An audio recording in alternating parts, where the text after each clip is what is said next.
Hello everyone, welcome to Prakshi classes. My name is Sakshi and today we are going to discuss our main topic which is under business mathematics.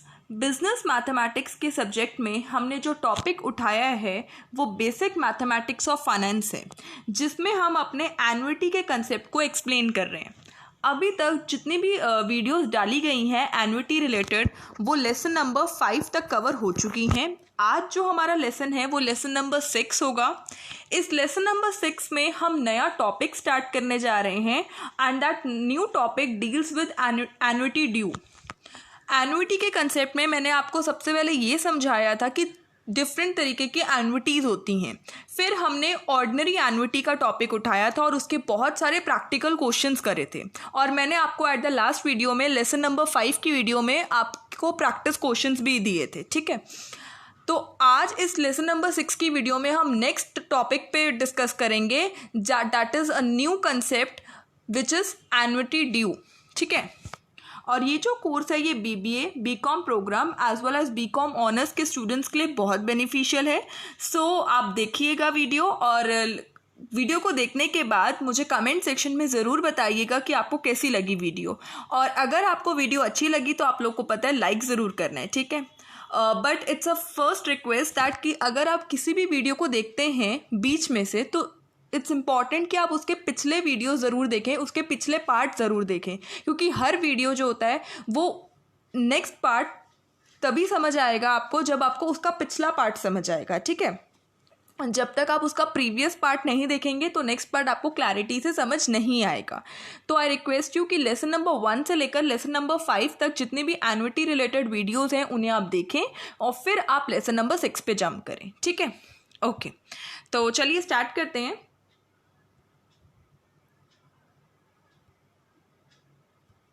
Okay, सबसे पहले आपको ये बताना है मुझे कि ordinary annuity और annuity due में क्या फ़र्क होता है। जो आपका ऑर्डिनरी एन्युटी होता है वो एन्युटी जहाँ पे जो पेमेंट्स होती हैं वो ड्यू होती है eight the end of the payment period. For example अगर मैं ईयरली पेमेंट कर रही हूँ या क्वार्टरली पेमेंट कर रही हूँ, ठीक है, तो जो पहली पेमेंट मुझे करनी होगी वो eight the end of the first interval period होगी। अगर मैं क्वार्टरली पेमेंट्स कर रही हूँ तो जब पहला क्वार्टर का एंड होगा उस टाइम मैं पहली पेमेंट करूँगी, जो सेकंड क्वार्टर का एंड होगा उस टाइम मैं दूसरी पेमेंट करूँगी। और ऑर्डिनरी एन्युटी में वो होता है। बट अगर मैं एन्युटी ड्यू की बात करूँ, एन्युटी ड्यू का मतलब होता है वो एन्युटी जहाँ पे जो पेमेंट हो जाती है वो ड्यू हो जाती है इन द बिगिनिंग में। जब भी आपके पास क्वेश्चन आएगा कि क्वेश्चन में वर्ड होगा beginning, payment is due on the beginning, तो इसका मतलब क्वेश्चन किससे रिलेटेड है? एन्युटी ड्यू से। क्योंकि मैंने जितने भी क्वेश्चंस कराए हैं ना, ज़रूरी नहीं है उसमें आपको ऑलरेडी वर्ड लिखा है ऑर्डिनरी एन्युटी या ऑलरेडी वर्ड लिखा है एन्युटी ड्यू, तो उससे आपको तो पता चल ही जाएगा डायरेक्टली। बट ऐसे ट्विस्टेड अगर क्वेश्चंस आ गए तो तब आपको कैसे पता चलेगा कि आपको ऑर्डिनरी एन्युटी का फॉर्मूला लगाना है या एन्युटी ड्यू का फॉर्मूला लगाना है, क्योंकि दोनों ही फॉर्मूलेज डिफरेंट है, राइट। तो अगर ऑर्डिनरी एन्युटी का कंसेप्ट तभी लगेगा जब क्वेश्चन में या तो ऑर्डिनरी एन्युटी लिखा हो या वहाँ पे ये लिखा हो कि एन्युटी जो पेमेंट्स हैं are being payable at the end of the period. ठीक है, और अगर ये एन्युटी ड्यू का कंसेप्ट तब लगेगा जब या तो एन्युटी ड्यू का वर्ड लिखा हो या लिखा हो कि annuity payments are being paid at the beginning of the period. ठीक है, तो ये दो चीज़ें बहुत इंपॉर्टेंट है, ध्यान रखना। ओके, ठीक है, अब आगे पढ़ो। इसमें क्या लिखा है? आर क्या होता है? R is basically equal instalments जो हम एन्युटी की इंस्टॉलमेंट्स पे करते हैं।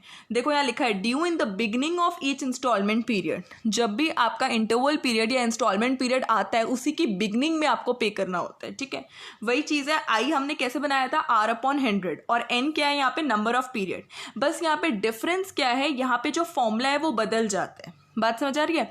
अगर हम ऑर्डिनरी एन्युटी की बात करें तो फॉर्मूला क्या होता था? 1 + i की पावर n - 1 अपॉन i, है ना, यही फॉर्मूला होता था आपका। बट यहाँ पे अगर एन्युटी ड्यू की बात करें, s सेम है, r सेम है, ऊपर का न्यूमरेटर भी सेम है, 1 + i की power n - 1 upon i। But इस i के नीचे क्या लग गया बेटा? 1 + i, ये एक्स्ट्रा लगा है तब जब एन्युटी ड्यू का कंसेप्ट है। ये याद रखना है, ऑर्डिनरी एन्युटी का फॉर्मूला अलग है और एन्युटी ड्यू का फॉर्मूला अलग है। ऑर्डिनरी एन्युटी का जो फॉर्मूला है उसमें अगर i के नीचे हम 1 + i नीचे लिख देते हैं तो वो एन्युटी ड्यू का फॉर्मूला बन जाता है। बात क्लियर हो रही है? पक्का समझ आ रहा है कंसेप्ट? ठीक है, आगे बढ़ते हैं। अब हम इसका एग्जाम्पल प्रैक्टिकल पार्ट सीखते हैं, क्योंकि इसमें आपको फॉर्मूला पता होना चाहिए और फॉर्मूला कैसे अप्लाई करना है वो आना चाहिए। ठीक है, अब जैसे एग्जाम्पल पढ़ो, क्या लिखा है? Find the amount of an annuity due of ₹200 per year payable half yearly for 20 years to 4% per annum. ठीक है, find the amount of an annuity due of ₹200 per year payable half yearly for 20 years to 4% per annum. ठीक है, यहाँ पे आपने ये मान के चला है कि जो पेमेंट है वो बिगनिंग में हो रही है। अगर आपके पास कुछ भी मेंशन नहीं है तो आप ऑलरेडी मान के चलो कि पेमेंट जो हो रही है वो बिगनिंग में हो रही है। और बिगनिंग में आप कौन सा कंसेप्ट लगाते हैं? एन्युटी ड्यू का। और एन्युटी ड्यू का कंसेप्ट लगा रहे हैं तो पहले फॉर्मूला लिख दीजिए, S = R 1 + I की पावर n -1 अपॉन I, और I के नीचे क्या है? 1 + I। ठीक है, अब पहले आपको बताना है R क्या है, N क्या है और I क्या है। ठीक है, यहाँ पे ध्यान से देखना बेटा, यहाँ पे पूछा है find the amount of an annuity. Annuity का अमाउंट पूछा है, due of ₹200 per year payable half yearly for 20 years to 4% per annum. आपको वो अमाउंट पूछा है, जहां पर भी वर्ड आ जाए अमाउंट, तो बेसिकली आपको क्या पूछा है? S। आपको ये बताओ कि एक अमाउंट हमें कितना मिलेगा अगर हम एन्युटी देते हैं। कितनी रुपए की एन्युटी देते हैं? 200 रुपये पर ईयर। एक साल में 200 रुपये दे रहे हैं। ठीक है, पर हम एक साल में 200 नहीं दे रहे, हम हाफ ईयरली पे कर रहे हैं। पे हम पूरे एक साल में 200 रुपये कर रहे हैं। पे हम पूरे एक साल में 200 रुपये कर रहे हैं, बट ये जो 200 रुपये हम पे कर रहे हैं एक साल में, ये 2 बार जा रहा है एक साल में, क्योंकि एक साल में क्या होते हैं? 2 हाफ ईयरली होते हैं ना। ठीक है, और ये कब तक पे हो रहे हैं? 20 साल तक पे हो रहे हैं, और ये 4% पर एनम पे हो रहे हैं। मेरी बात समझ आ रही है? अब ध्यान से देखना, यहाँ पे N40 क्यों लिया? सुनो ध्यान से, एक साल में 2 हाफ ईयरली होते हैं। ठीक है, 20 ईयर्स तक पेमेंट हो रही है, तो 20 ईयर्स में कितने हाफ ईयरली होंगे? 2 × 20 दैट इज 40 ईयर्स। तो यहाँ पे N क्या है आपका? 40। बात समझ आ रही है? क्योंकि यहाँ पे पेमेंट हाफ ईयरली हो रही है तो कंपाउंडिंग भी हाफ ईयरली होगी। जब मैंने आपको क्या बताया था, जब भी कंपाउंडिंग हाफ ईयरली हो या कंपाउंडिंग क्वार्टरली हो या कंपाउंडिंग ईयरली हो, तो आपको अपने N को चेंज करना पड़ता है। तो बेटा यहाँ पे अगर हाफ ईयरली पेबल हो रहा है तो कंपाउंडिंग भी हाफ ईयरली होगी, तो आपको अपने 20 ईयर्स को हाफ ईयरली के अकॉर्डिंग करना पड़ेगा। इसलिए हमने 20 ईयर्स को 40 ईयर्स बनाया है। N = 40। यहाँ तक क्लियर हुआ? ओके, अब आगे देखो, अब मुझे I क्या होता है? R/100। मेरा रेट ऑफ इंटरेस्ट क्या है? 4%, 4/100।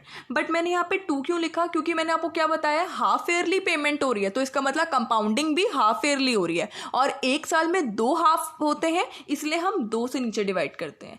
मैंने आपको बताया था जब भी हम R/100 के नीचे कोई भी नंबर से मल्टीप्लाई करते हैं तो हमेशा याद रखना वो 1 ईयर के हिसाब से होगा। अगर आप क्वार्टरली कंपाउंडिंग कर रहे हो तो आप 4 से नीचे मल्टीप्लाई करोगे, अगर आप हाफ ईयरली कंपाउंडिंग कर रहे हो तो आप 2 से करोगे, अगर आप ईयरली कर रहे हो तो आप 1 से करोगे।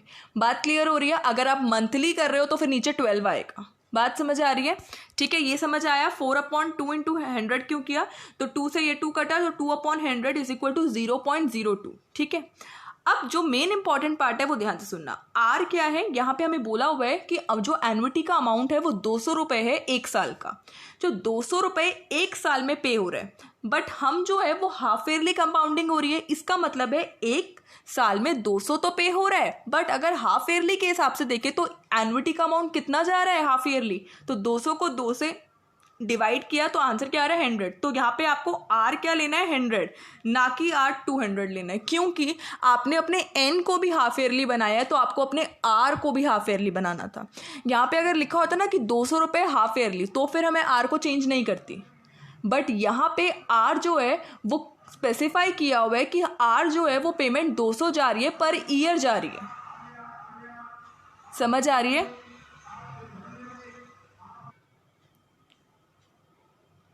ठीक है, तो यहाँ पे जो R है वो मैंने 100 क्यों लिया? इसका बेसिक कंसेप्ट क्या है? क्योंकि आपकी कंपाउंडिंग हाफ ईयरली हो रही है तो आपको एन्युटी का अमाउंट भी हाफ ईयरली पे करना है। ठीक है, तो यहाँ पे S को ऐसे ही रहने देना है। एन्युटी का अमाउंट आप 100 पे कर रहे हैं, 1 + I जो आपने अभी यहाँ निकाला 0.02 की पावर N क्या है? 40, क्योंकि 20 ईयर्स हैं बट कंपाउंडिंग हाफ ईयरली हो रहे हैं, तो N क्या हो जाएगा? 20 × 2 दैट इज 40 -1 अपॉन I 0.02 और 1 + 0.02। ठीक है, 1 में 0.02 ऐड किया तो 1.02 की पावर 40 -1 0.02 का ऐसे ही 1 + 0.02 कितना होता है? 1.02।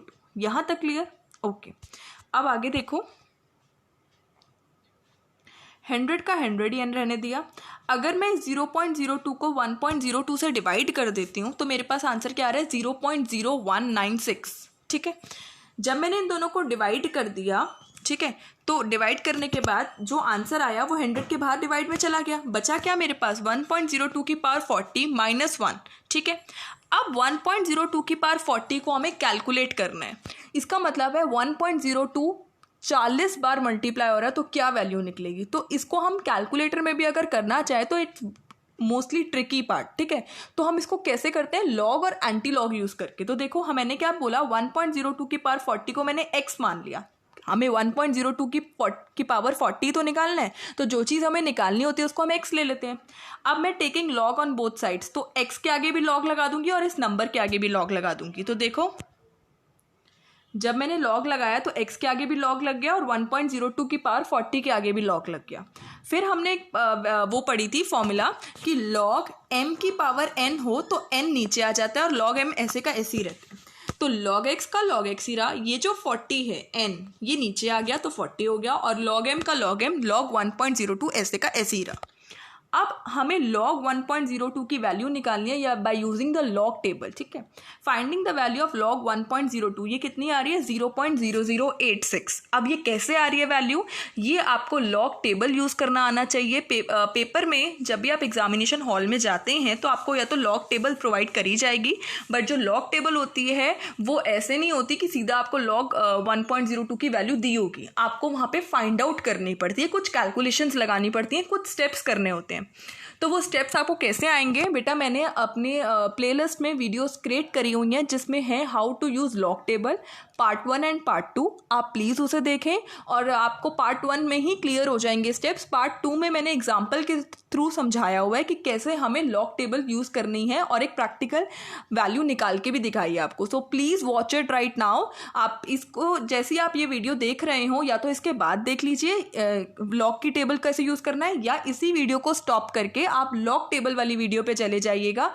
जैसे ही आपको लॉग टेबल की वैल्यू यूज़ करने आ गई तो आप ये वैल्यू डायरेक्ट निकाल पाएंगे। ठीक है, ओके। और अगर कुछ भी डाउट होता है तो आप मुझे कमेंट सेक्शन में बता दीजिएगा, मैं आपको बता दूंगी। ठीक है, तो हमारी लॉग की वैल्यू आ गई। अब log 1.02 की जगह मैं क्या लिखूंगी, 0.0086। ठीक है, तो मैंने यहाँ पे log 1.02 की जगह क्या लिख दिया, 0.0086। तो log x का log x ही रहने दिया, 40 का 40 रहने दिया, इसकी वैल्यू जगह मैंने ये लिख दिया। तो मैंने लिख दिया 40 को मैंने 0.0086 से मल्टीप्लाई किया तो 0.3440 आ रहा है। क्लियर।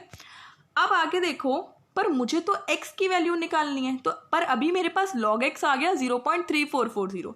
x को x ही रहने दो, ये log उधर जाके क्या हो जाएगा बेटा, log इक्वल्स टू के उधर जाके क्या हो जाता है, एंटी लॉग हो जाता है। क्या हो जाता है, log उधर जाके एंटी लॉग हो जाता है। तो जब log उधर गया तो एंटी लॉग बन गया। तो अब मुझे क्या निकालना है, एंटी लॉग निकालना है, किसका, 0.3440 का। तो एंटी लॉग 0.3440 का कितना होता है, 2.2080। इसमें भी आपको एंटी लॉग टेबल निकालना आना चाहिए, आपको स्टेप्स पता होने चाहिए। इसकी भी मैंने आपको वीडियोस प्रोवाइड कर रखी हैं, how to use anti log table part 1 and part 2। ये प्लेलिस्ट में आप चेक कर लीजिएगा, आपको इजीली मिल जाएगी। अगर कोई भी इशू आता है आप मुझे कमेंट में बता देना। ठीक है, एंटी लॉग की वैल्यू को यूज करके आपके पास x की वैल्यू आ गई 2.2080। जहां पर आपने x माना किसको था, 1.02 की पावर 40 आपने x माना था। दैट मीन्स 1.02 की पावर 40 की जगह आपने जिसको x माना था उसकी वैल्यू क्या आ रही है, 2.2080। क्लियर। अब वापस आ जाओ, जहां पर आपने 1.02 की पावर 40 में जहां आंसर को सॉल्व नहीं कर पा रहे थे, यहाँ पे आप 2.2080 की वैल्यू पुट कर देना और अब आपको आगे सॉल्व करना है। ठीक है, तो देखो मैंने 100 अपॉन 0.0196 ऐसे का ऐसे ही रहने दिया। बस इसकी जगह 1.02 पावर 40 की जगह मैंने 2.2080 लिख दिया, -1 ऐसे का ऐसे ही रहने दिया। माइनस किया तो 1.2080 आ रहा है, इसको फर्दर सॉल्व किया तो आंसर आ रहा है 6160.80। दैट मीन्स जो रिक्वायर्ड अमाउंट होगा, जो एनुअटी मैंने इंस्टॉलमेंट पे करी है, उसका टोटल अमाउंट मुझे कितना मिलेगा, 6160 रुपीज़ 0.80 पैसा। बात समझ आई है, क्लियर हुआ है कंसेप्ट कि कैसे मैंने एनुअटी का फॉर्मूला लगाया और कैसे मैंने रिक्वायर्ड अमाउंट वैल्यू निकाली। क्लियर हुआ, ओके। आगे बढ़ते हैं। नेक्स्ट एग्जाम्पल सॉल्व करते हैं इसी वीडियो में। एग्जाम्पल क्या है, an annuity of equal payments. Annuity basically equal payments ही होती है एट बिगनिंग। देखो यहाँ पे बिगनिंग वर्ड ऑलरेडी मेंशन्ड है, इसका मतलब ये ऑर्डिनरी एन्युटी का क्वेश्चन नहीं है, ये एन्युटी ड्यू का क्वेश्चन है। तो एन्युटी ड्यू का ही फॉर्मूला लगाएंगे ऑफ एवरी 6 मंथ्स। 6 मंथ्स मतलब दैट मीन्स हाफ ईयरली है, ठीक है, फॉर 5 ईयर्स। तो आप 5 साल तक कुछ इंस्टॉलमेंट्स पे कर रहे हैं, बट वो जो 5 साल आप पे कर रहे हैं वो हाफ ईयरली पेमेंट जा रही है, ठीक है। Is to be calculated for ₹10,000। एक इक्वल पेमेंट हो रही है, ठीक है, 5 साल तक पेमेंट हो रही है, बट वो जो 5 साल पेमेंट हो रही है वो हाफ ईयरली पेमेंट हो रही है। अगर हाफ ईयरली पेमेंट हो रही है तो कंपाउंडिंग भी हाफ ईयरली की जा रही है, ठीक है। और जो टोटल अमाउंट हमें मिलता है वो 10,000 मिलता है, और इंटरेस्ट रेट 18% पर एनम है। यहाँ पे कल लिखा भी दिया है, compounding half yearly. How much is the equal instalment, तो कितनी मुझे इक्वल इंस्टॉलमेंट करनी है 5 साल तक, बट हाफ ईयरली पेमेंट करनी है 18% के रेट पे, कंपाउंडिंग हाफ ईयरली है, जिससे मुझे 10,000 की पेमेंट मिले। तो मुझे यहाँ पे एस दिया हुआ है बट आर ढूंढना है। बात क्लियर हो रही है, ठीक है। अब आगे देखो, आर क्या होता है, इक्वल पेमेंट, वो हमें निकालना है। मैंने फिर आपको क्या बताया था, एन। एन यहाँ पे कितना दिया हुआ है, 5 साल, बट अगर कंपाउंडिंग हाफ ईयरली है तो एन भी आपका हाफ ईयरली के अकॉर्डिंग लिया जाएगा। मुझे पता है 1 साल में कितने होते हैं, 1 साल में 2 हाफ ईयरली होते हैं, ठीक है। ये देखो ना, 12 को 6 से डिवाइड किया, क्योंकि 6 मंथ्स के बाद पेमेंट है। तो 5 ईयर्स में कितने होंगे, 5 × 2 = 10 मंथ्स। तो यहाँ पे हम एन क्या लेंगे, आपका 10। बात क्लियर हो रही है, समझ आ रहा है कंसेप्ट, पक्का। तो यहाँ पे आपका n क्या है, 10। बेटा ये 10 है, इसको ठीक कर लीजिएगा, ये 10 है, क्लियर। अब यहाँ पे हमें i निकालना है। i क्या होता है, 18%। हमें रेट ऑफ इंटरेस्ट कितना दिया हुआ है, 18%। तो ये 18/100 है, ठीक है। उसके बाद मैंने क्या बोला, कंपाउंडिंग हाफ ईयरली है, दैट मीन्स 1 साल में 2 बार कंपाउंड हो रहा है, इसलिए मैंने नीचे 2 से मल्टीप्लाई किया। अगर क्वार्टरली होता तो 4 से करती, अगर मंथली होता तो 12 से करती, और ईयरली होता तो 1 से करती, ठीक है। कितनी बार हो रहा है, ठीक है। तो ये कितना है, 9/100, और 9/100 को हम कितना लिखते हैं, 0.09। तो मेरे पास i आ गया 0.09, n आ गया 10। बेटा ये 10 है, इसे प्लीज करेक्ट कर लीजिएगा। यहाँ जहाँ 30 लिखा है वो बेटा 10 है, ठीक है। इसे प्लीज ठीक कर लीजिएगा, 10 कंफ्यूज मत होइएगा, ठीक है। दैट मीन्स मेरे पास n 30 आ गया, i 0.09 आ गया, और s मुझे कितना दिया हुआ है, टोटल अमाउंट 10,000, ठीक है। अब हम इस फॉर्मूले में पुट करते हैं इसको। तो यहाँ पे देखो s कितना दिया हुआ है, 10,000, r का r ही रहने देते हैं, 1 + i कितना निकाला, 0.09, n क्या है 10 - 1, i कितना है 0.09 अपॉन 1 + i, 1 + 0.09। अब 10,000 का 10,000 ही रहने दिया, r का r ही रहने दिया, एक में 0.09 ऐड किया तो 1.09 की पावर 10 -1 अपॉन 0.09 का ऐसे ही रहने दिया, और 1 में 0.09 ऐड किया तो 1.09। यहाँ तक क्लियर, ओके। अब 10,000 का 10,000 रहने दिया, ऊपर न्यूमरेटर का न्यूमरेटर ही रहने दिया। 0.09 को 1.09 से डिवाइड किया तो आंसर कितना आ रहा है, 0.082। यहाँ तक क्लियर, ओके। अब देखो मैंने क्या किया, इस 0.082 यहाँ डिवाइड में है, उधर जाके इक्वल्स टू में क्या हो जाएगा, मल्टीप्लाई में। यहाँ चीज़ अगर डिवाइड में है, इक्वल्स टू के अगर उधर जाएगी तो वो मल्टीप्लाई में हो जाएगी, ठीक है। तो जब वो मल्टीप्लाई में हुआ तो 0.0825 को मैंने मल्टीप्लाई किया 10,000 से, तो कितना आ रहा है, 825। बाकी सम सेम रहा, r रहा, 1.09 की पावर 10 रही, -1, ठीक है। फिर वही चीज़ है, हमें 1.09 की पावर 10 को क्या मान लेना चाहिए, x मान लेना चाहिए। फिर हम लॉग लगाएंगे बोथ साइड्स पे, तो x के भी इस तरफ लॉग लगेगा और इस वैल्यू के भी इस तरफ लॉग लग जाएगा, क्लियर। फिर हमें फॉर्मूला याद रखना है कि लॉग m की पावर अगर n होती है तो n नीचे उतर जाता है, और log m का log m ही रहता है। वैसे ही log x का log x ही रहता है, जो पावर ऊपर चढ़ी हुई है 10 वो नीचे उतर जाएगी, और log 1.09 का ऐसे ही रहेगा। अब हम लॉग टेबल यूज करेंगे और log 1.09 की वैल्यू निकालेंगे। फिर वही आपको लॉग टेबल समझनी पड़ेगी। एक बार लॉग टेबल समझ लो, एनुइटी के सारे क्वेश्चंस बहुत इजीली हो जाएंगे, कोई दिक्कत नहीं आएगी, बस आपको स्टेप्स याद रखने हैं, ठीक है। log 1.09 की वैल्यू अगर आप लॉग टेबल को यूज करके निकालेंगे तो कितना होगा बेटा, 0.0374, क्लियर।